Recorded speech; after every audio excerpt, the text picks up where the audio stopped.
BFM Business présente Edwige Chevrillon, la grande interview. Bonsoir à tous, bienvenue dans la grande interview. On est ensemble, vous le savez, pendant presque une vingtaine de minutes avec mon invité. Mon invité ce soir, c'est Philippe Corot. Il est le patron de Mirakl, c'est l'entreprise de la French Tech qui finalement a créé des plateformes de marché qui permettent à des entreprises comme Carrefour, Maison du Monde, mais plein d'autres encore, 400 je crois de par le monde, de créer leur propre commerce en ligne. Bonsoir Philippe Corot. Bonsoir Edwige. Merci d'être là. Vous avez, je sais pas, vous êtes dans le top 10 des licornes françaises, c'est ça à peu près ? Oui. Pas encore dans le top 5 ? On est dans le top 5, on est même dans le top 3. Dans le top 3 ? Oui. Ça veut dire quoi ? Maintenant, vous valez combien ? La valorisation, ce qu'on retient, c'est celle de notre dernière levée de fonds, qui était 3,5 milliards de... Ok, 3,5 milliards, ça je le sais, vous étiez venu nous en parler, donc ça on connaît. Mais maintenant, ça fait quand même quasiment un an, même un peu plus. Ouais, donc, vous valez quoi maintenant ? On n'est pas une entreprise cotée, donc vous avez une idée avec vos banquiers. Moi, j'estime qu'on vaut plus qu'avant, puisqu'on fait plus de volume d'affaires, on fait plus de chiffre d'affaires, mais c'est difficile de sortir le prix, ça dépend de l'offre et la demande. À la louche, c'est 5, c'est plus, c'est quoi ? J'aimerais beaucoup plus, mais encore une fois, il faut voir, lorsqu'il y a une transaction, une levée de fonds, à ce moment-là, on aura une valorisation. Pour le moment, on n'est pas en levée de fonds. Donc, la prochaine fois, ça sera quand ? Pas maintenant. Non, pas maintenant, c'est pas prévu, c'est pas... Parce qu'il y a quand même une baisse de valorisation de la French Tech très forte. On est d'accord ? Il y a une baisse de valorisation de la French Tech, il y a une baisse de valorisation globale de toutes les entreprises dans le monde, qui a touché peut-être un peu plus les entreprises technologiques qui avaient, elles, bénéficié aussi d'une hausse très forte les dernières années. C'est un rééquilibrage, il n'y a rien de dramatique. Vous faites un peu une réponse de politique, Philippe. Donc, qu'est-ce que vous... En tant qu'entrepreneur... Vous observez ça, vous êtes vraiment des personnages clés de la French Tech française. Vous regardez autour de vous, les investisseurs, ils sont là, mais maintenant, c'est plus la même valo qu'avant. Il y a des cycles. En économie, il y a toujours des cycles. Donc on est dans un cycle. Je ne peux pas vous dire que les entreprises connaissent des multiples qui sont supérieurs à ce qu'ils étaient en 2021. C'est pas vrai. Ils sont aujourd'hui inférieurs. Après, voilà, c'est une période, c'est un cycle. Ça sera certainement quand les bonnes entreprises... Ok, j'aurais pas ma réponse, quoi. Non, mais je voulais savoir, c'est moins 10, moins 20, c'est quoi ? Voilà. Ça dépend des boîtes. Oui. Voilà, ça dépend des boîtes. Oui. On ne peut pas dire... pour les moins bonnes boîtes, c'est beaucoup. Et pour les bonnes boîtes, c'est zéro. Voilà, il n'y a pas de décote. Alors sinon, il y a les investisseurs sont plus exigeants. Donc forcément, l'offre et la demande jouent peut-être moins en la faveur des entreprises technologiques que c'était le cas en 2021-2020. Oui, ça c'est clair. Il y a quelque chose qui se passe à côté, un peu en marge de cette valorisation, c'est de voir la manière dont notamment les gens américains du numérique sont en train de contourner la réglementation et la régulation qui est en train de mettre en place l'Union européenne. On l'a vu encore là avec Meta, donc Instagram et Facebook, qui pourraient faire payer, il y a une sorte d'abonnement pour ceux qui ne veulent pas de la publicité. Vous, à la limite, vous vivez, on va en parler dans un instant, de la publicité, ou du moins, c'est une des raisons du grand accord que vous avez signé là avec Havas en fin de semaine dernière. Est-ce que vous trouvez ça logique ? Est-ce que vous trouvez ça normal qui contourne la réglementation de l'Union européenne ? Est-ce que c'est parce que justement, il y a trop de régulation ? Alors, oui, je pense qu'il y a trop de régulation. La régulation, jusqu'à une certaine limite, va commencer à nuire à l'innovation. Aujourd'hui, on est confronté à énormément de nouvelles réglementations de la part de l'Union européenne qui impactent les startups comme nous, parce qu'on doit se mettre à niveau en permanence, qui impactent nos clients. Parfois, on a quand même le sentiment qu'on se trompe de combat. Je veux dire, on fait beaucoup de choses pour modérer, pour contrôler la publicité en ligne. On parle de consentement, quand je marche dans la rue ou quand je regarde la télé, on ne me demande pas mon consentement avant de m'exposer à de la publicité. Donc qu'il y ait un contrôle des données, c'est tout à fait normal, c'est souhaitable, c'est important. Aujourd'hui, les Américains aussi nous copient là-dessus, et ça, je pense que c'est bien qu'il y ait un contrôle et de la régulation là-dessus. Après, il ne faut pas se tromper entre défense du citoyen, protection du citoyen et protection du consommateur. Mais est-ce que ça veut dire, vous trouvez qu'actuellement, on va trop loin ? Est-ce que Thierry Breton va trop loin avec avec cette DMA, le DSA. Là, on sait qu'il y a je trouve qu'on va trop un loin. accord qui va aller sur l'intelligence artificielle. Je trouve bien sûr qu'on va trop loin. Je trouve qu'on va trop loin. Nous, par exemple, chez Miracle, ça nous coûte. Les nouvelles réglementations qui arrivent tous les ans, ça nous coûte entre 1 et 2 millions d'euros par an. Et pendant que nos équipes techniques développent des nouvelles fonctionnalités liées à ces nouvelles réglementations, ils ne font pas de l'innovation, concrètement. Et comme c'est des marchés tendus pour les développeurs, on n'en a pas autant qu'on voudrait. Du coup, au lieu d'innover, au lieu d'innover, on fait autre chose. On développe des fonctionnalités dont à la fois nos clients, les consommateurs et même parfois nous, on a du mal à comprendre la logique. Donc voilà. Et sur l'intelligence artificielle, ça va être pareil. Oui, vous avez signé, on va le rappeler, une grande tribune il y a quelques semaines avec, je crois, 150 personnalités de la tech, y compris la nouvelle patronne d'Orange, et pour dire attention justement, attention, ne tuez pas l'intelligence artificielle générative. L'intelligence artificielle représente un potentiel absolument colossal. Ouais. Je crois qu'il y a des chiffres qui circulent entre 17 000 et 25 000 milliards de marchés dans les années qui viennent. On ne peut pas laisser ça aux Américains et aux Chinois. Je pense que c'est important que l'Union européenne investisse et fasse de la promotion d'une intelligence artificielle européenne.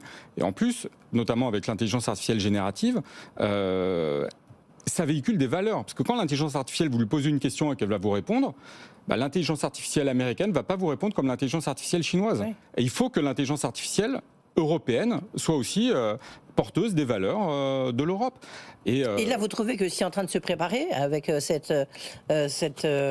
l'agent AI Act, vous trouvez que ça va dans le mauvais sens? Ça va mettre des freins. Oui. Encore une fois, régulation, innovation, il faut un équilibre. Ça va nous mettre des freins.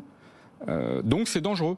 C'est une question de souveraineté européenne et même nationale. Ce sont des enjeux qui sont majeurs. Je ne sais pas si on s'en rend bien compte. Nous, on considère que l'intelligence artificielle générative sont des enjeux absolument colossaux qui vont toucher toutes les industries, qui vont toucher tous les métiers. Vous savez, une étude d'un cabinet de conseil a démontré que 50% des tâches de 70% des salariés vont être impactés par l'intelligence artificielle. Oui. Il va falloir qu'il y ait des modèles européens qui émergent pour justement ne pas se laisser embarquer. Dernière question là-dessus, parce que j'ai quand même beaucoup de questions autour de Miracle, mais c'est vrai que c'est intéressant d'avoir votre point de vue, parce que vous êtes dedans. Est-ce que vous avez le sentiment que, en fait, l'Europe veut trop défendre le consommateur, mais que du coup, elle empêche le développement de grands géants du numérique européen ou le développement de l'intelligence artificielle générative, comme vous venez de le dire? Encore une fois, la défense du consommateur. Le client, donc le consommateur, c'est ce qu'il y a de plus important pour les entreprises. Moi, mes clients, c'est ce qu'il y a de plus important pour moi, et les clients, c'est ce qu'il y a de plus important pour les clients de mes clients. Donc, pour mes clients. Donc, je ne vois pas... On essaie de le protéger, mais j'ai du mal à comprendre contre quoi. Qu'il y ait de la protection de la donnée, encore une fois, de la protection des données, de la régulation à ce niveau-là, il n'y a pas de problème.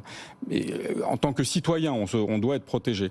Il est extrêmement important, par exemple, et c'est pour ça que je dis qu'on se trompe de combat, je pense qu'il est extrêmement important que les mineurs ne soient pas exposés à un certain type de contenu. C'est crucial. Maintenant que le consommateur ne soit pas exposé à des produits X ou Y standards qui l'intéressent et qu'il aurait pu voir sur une plateforme e-commerce, pourquoi pas? Alors vous avez signé un grand accord, justement, c'est de la publicité, justement, puisque vous avez signé un partenariat avec Havas. En fait, c'est l'idée, c'est un partenariat, comme vous dites, stratégique mondial.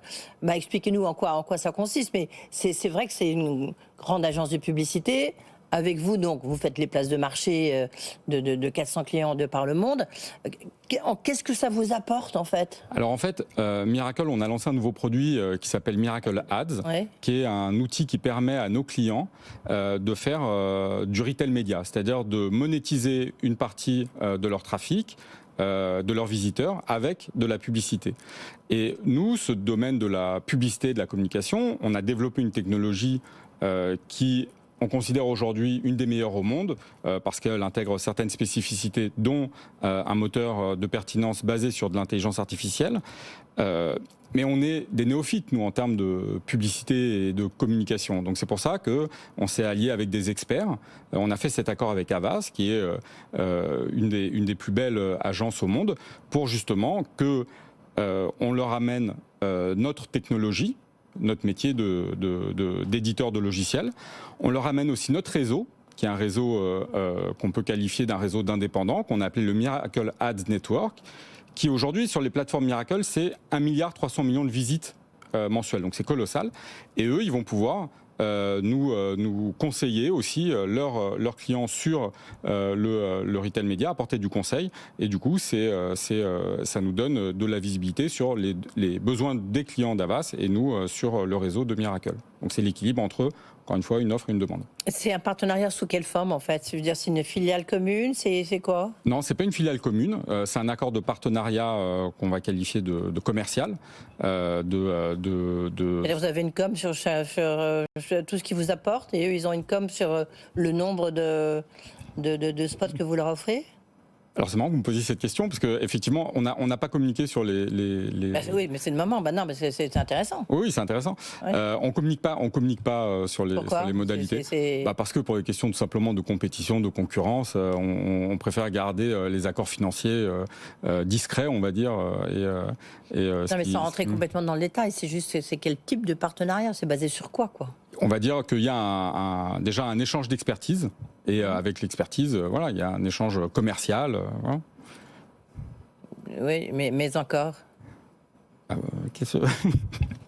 Vous voulez avoir des réponses, mais je comprends, hein, votre métier. Non, mais parce que je veux dire, voilà, ça veut dire que demain, vous pouvez changer si vous voulez faire... C'est un partenariat qui n'est pas exclusif de part et d'autre. Donc déjà, vous pouvez changer de partenaire. Ben déjà, exactement, exactement. C'est un partenariat qui n'est pas exclusif. Et eux peuvent changer, faire le même accord avec Amazon, par exemple. Alors, nous, ils peuvent faire le même accord avec un autre fournisseur de technologies de retail média. Donc pas avec Amazon, mais avec d'autres technologies, ils peuvent le faire. Oui, c'est pas un partenariat exclusif. Oui, donc ça perd déjà un tout petit peu de sa force, non? Écoutez, non, je ne crois pas, parce que nous, on a choisi une agence qui nous semble être la meilleure, et eux ont choisi une technologie qui leur semblait être la meilleure. Donc, pour l'instant, on est confiant. Le retail média, je crois que c'est vous-même, je crois, qui avez donné cette estimation.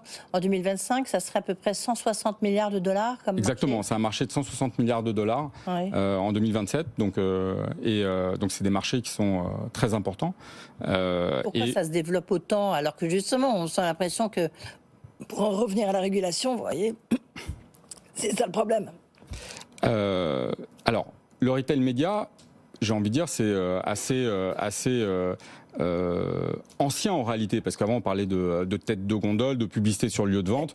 Aujourd'hui, on appelle ça le retail média quand c'est online. Mais le fait de vouloir faire de la promotion d'un produit ou d'une marque au plus près du consommateur, c'est extrêmement efficace. Donc aujourd'hui, il y a aussi une stat qui est sortie qui dit que en 2027, les dépenses des marques sur Walmart seront, donc sur le retail média de Walmart, seront plus importantes qu'à la télévision. Oui, donc c'est un changement de paradigme. Oui, d'accord. Et donc c'est complètement un nouveau marché qui s'ouvre. Exactement. Ouais. Vous avez signé aussi un accord avec OpenAI. Donc là, on peut peut-être savoir les modalités de l'accord. En fait, il consiste à quoi cet accord? Parce que ça va complètement transformer votre métier, on est bien d'accord. Alors, encore une fois, OpenAI et l'AI générative et l'intelligence artificielle d'une manière globale va impacter tous les métiers, y compris notre métier. Donc nous, on l'intègre très tôt dans nos outils et dans notre manière de travailler. Donc l'accord qu'on a signé avec OpenAI, ça nous donne accès à cette technologie pour l'intégrer dans nos outils. Donc concrètement, ça donne accès à nos clients à des fonctionnalités qui sont basées sur OpenAI. Exemple, la traduction de fiches produits. Vous avez une fiche article en français, grâce à OpenAI, vous pouvez la traduire instantanément dans 98 langues. Vous avez une fiche article, vous voulez l'enrichir, vous voulez enrichir la description, vous voulez l'enrichir pour le SEO, l'optimisation pour les moteurs de recherche. Vous avez des attributs qui sont manquants, par exemple sur une télévision, la taille ou le poids de la télé. OpenAI va chercher cette information et va la compléter sur votre fiche article. Une meilleure fiche produit, c'est une meilleure transformation, c'est plus d'informations au client, donc c'est un meilleur taux de transformation. Ouais. C'est un exemple. L'objectif pour Miracle, c'est quoi aujourd'hui? C'est 750 personnes, 40 pays, 400 clients. Vous développez beaucoup aux États-Unis. C'est quoi la step d'après? Alors on a investi beaucoup dans nos nouveaux produits qui sont justement Miracle Ads. On a sorti une solution de paiement aussi, donc ça s'appelle Miracle Payout, qui est une solution de paiement dédiée au marketplace.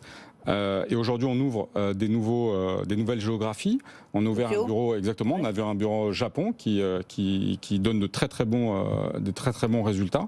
Et ensuite, on ouvre aussi des nouveaux chantiers, des nouveaux domaines, comme le B2B, qui est un domaine qui sont des domaines qui sont très larges, où Miracle aujourd'hui est capable d'apporter son expertise de plateforme et de marketplace et sa technologie sur plein de différents sujets liés aux relations commerciales entre les entreprises. Ça veut dire qu'une licorne comme vous, ça peut rester seule en fait. On n'a pas besoin de vous appuyer. Au contraire, du moment où vous avez tous les financements derrière, pour l'instant vous les avez levés. Voilà. On verra l'étape d'après pour enfin avoir la réponse à ma question. Sur la valorisation. La première question sur la valorisation, non, c'est ça? Oui, on attendra l'étape d'après qui, pour l'instant, est pas pour demain matin. On est indépendant. On va rester indépendant. On a les moyens de rester indépendant. C'est un métier que nous avons inventé. Le métier que nous faisons aujourd'hui, c'est un métier que nous avons inventé. On est leader mondial. Donc, c'est plutôt nous qui sommes en phase d'acquisition qu'en phase d'être racheté. Ouais. Merci beaucoup, Philippe Courbet. On attend l'étape d'après, après justement. Merci d'avoir été avec nous, le patron de Miracle.